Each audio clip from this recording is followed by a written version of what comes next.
আসসালামু আলাইকুম রহমতুল্লাহ। সবাইকে তারেক বিহারিতে স্বাগতম। আজকে কিছু কিউট লাভবার্ডের বাচ্চা নিয়ে আসলাম। যারা ট্যাম করার জন্য লাভবার্ডের বাচ্চা খুঁজছেন, এটা অবশ্যই তাদের জন্য। তো আপনাদের যাদের প্রয়োজন তারা স্ক্রিনে দেওয়া নাম্বারে যোগাযোগ করতে পারেন। আমার লোকেশন ফেনী, আপনারা চাইলে নিজে এসে সরাসরি ফাঁকে নিতে পারেন।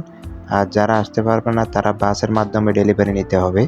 তো আপনারা পুরো ভিডিওটি দেখতে থাকুন। বাচ্চাগুলো কেমন সাইজ, কেমন হেলথ, সব কিছুই আমি ভিডিওর মধ্যে তুলে ধরেছি।